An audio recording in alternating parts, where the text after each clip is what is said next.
Today I'm going to be sharing with you guys one of my all-time favorite snack recipes. They're my go-to snack of choice. They're actually one of my favorite pre-workout meals because they are so easy to eat on the go. They are calorically dense, which sustain me and fuel my workouts for extended hours, and they're delicious. These No Bake Energy Bites have the perfect combination of sweet and salty, and they're loaded with a lot of healthy, nutrient-dense ingredients that actually taste good. I promise, the combination of these ingredients may not seem like it, but once you put them together, they're amazing. All of my friends and family love them, and I hope you love them as well. So let's go ahead and make them. So we are going to start off with 1 cup of quick oats. I personally like using quick oats because they are more processed than other types of oats. Again, you can use whatever oats you like. They are a little bit easier for your body to digest more quickly, and the trick here is to ground them up by using a food processor or blender, which breaks them into even smaller pieces, so you're not getting bites of whole oats in these bites. It really makes a nice texture. Next up, we're going to use 1/2 cup of flaxseed meal. I like using golden, but there's no preference, again, if you want to use brown. We have 1/2 cup of unsweetened shredded coconut.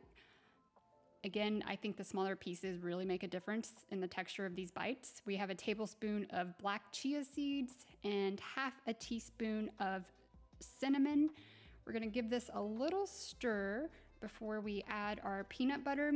Here, I only had crunchy peanut butter, but I typically use creamy, but you can use any nut butter that you like. I kind of like the crunchy peanut butter better. It actually gives it a nice texture with that extra crunch. We're going to use 1/4 cup of raw honey.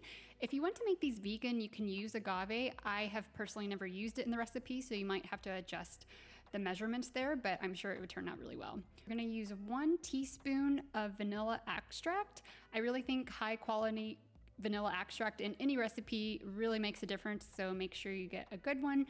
We're gonna give this a nice little stir just to get things going, and then we're actually gonna go in with our hands. I kind of treat this like dough, and I'll knead the dough just so it's like fully mixed. The spoon doesn't quite do the job, and if you need to add a little water to your hands, that's helpful as well. Next up, we're gonna grab a baking sheet and line it with parchment paper because we are gonna be working with chocolate. We don't want anything to stick to the pan. I'm using just a small cookie scoop here just so that they come out consistently in size, and give it a nice little roll in between my hands. Again, here I will typically add a little water to my hands just so the batter is not sticking to my hands as I'm trying to roll each one. You throw these in the fridge for about 30 minutes. If you don't have a lot of time, you can put them in the freezer for maybe 10 to 15 minutes. Next up, we're gonna melt our chocolate. I love using Ghirardelli dark chocolate. I personally feel like it really melts well in the microwave. But again, if you want to use a double boiler on the stovetop to melt your chocolate, you can as well, but I microwave this in 30-second increments, and it turns out really well. Here we have to move quickly because chocolate will harden, so I dip these as quickly as possible. If I really want to take my time with these, if I'm giving these to friends or family, I will make sure they're perfect, but dipping them with the spoon turns out really well. Sometimes I will add a little sea salt or Himalayan salt on top of these. This is optional, but it does give it a nice little saltiness to pair with that sweetness. We're gonna put these back in the fridge or freezer for at least 30 minutes to really let the chocolate harden.